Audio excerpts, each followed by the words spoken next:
Bonjour et bienvenue sur cette nouvelle vidéo. Alors aujourd'hui on va faire du canage.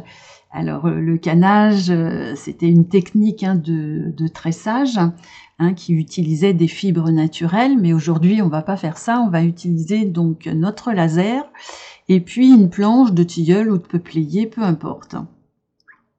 Il faut éviter que le bois soit trop épais, parce que sans ça, ça fera pas joli bien évidemment.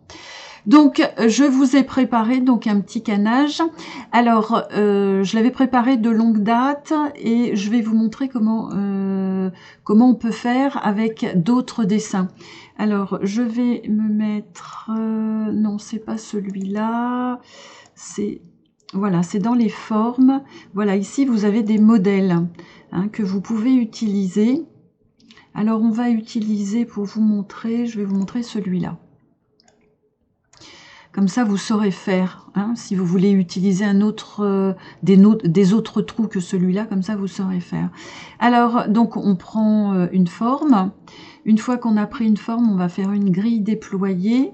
On va faire une grille déployée assez grande quand même pour qu'on puisse travailler. Donc, on va faire 6 colonnes sur 6 lignes. Et on va faire un espace de 0. Voilà, on fait fait.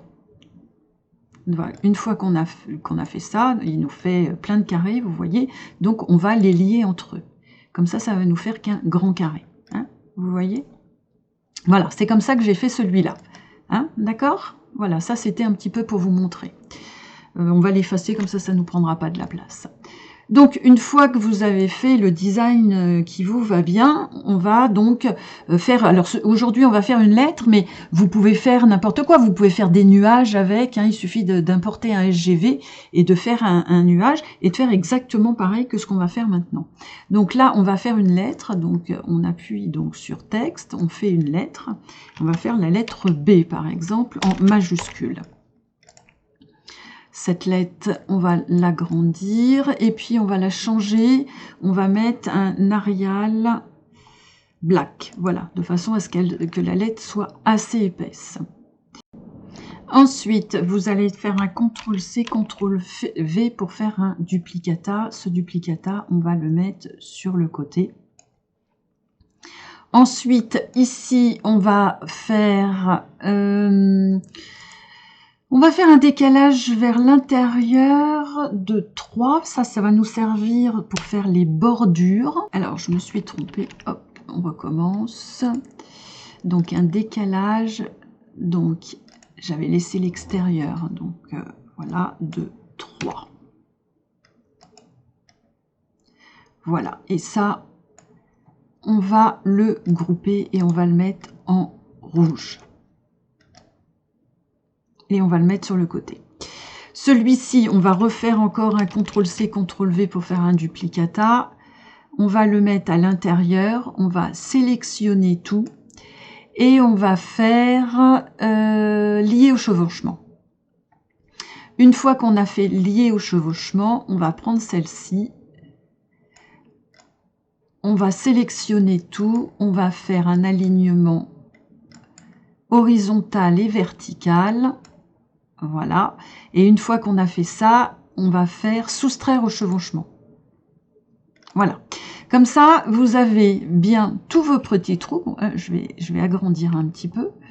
Voilà. Vous avez bien tous vos petits trous qui sont faits. Et après, vous aurez votre découpe propre qui fera tout le tour. D'accord? Une fois que vous avez fait cette découpe-là, vous pouvez faire cette découpe-ci. Sur une autre planche ou sur la même en mettant peut-être, si c'est peut-être un peu grand, donc sur la même planche ça tiendra pas, donc vous la ferez sur une deuxième planche. Mais une fois que vous aurez fait cette découpe là, vous pourrez la coller sur celle-ci et ça vous fera une jolie lettre avec toute une bordure ici et ici de propre. Voilà, comme sur la photo que je vous montre. Et comme je vous disais tout à l'heure, vous pouvez faire donc des lettres, mais vous pouvez faire aussi des nuages, vous pouvez faire plein de choses de la même façon. Voilà, ce petit tuto était super rapide, encore un petit tuto flash, hein. Et puis bah, moi je vous dis à bientôt pour d'autres tutos. On se retrouve très vite et si cette vidéo vous a plu, n'hésitez pas à liker et à vous abonner.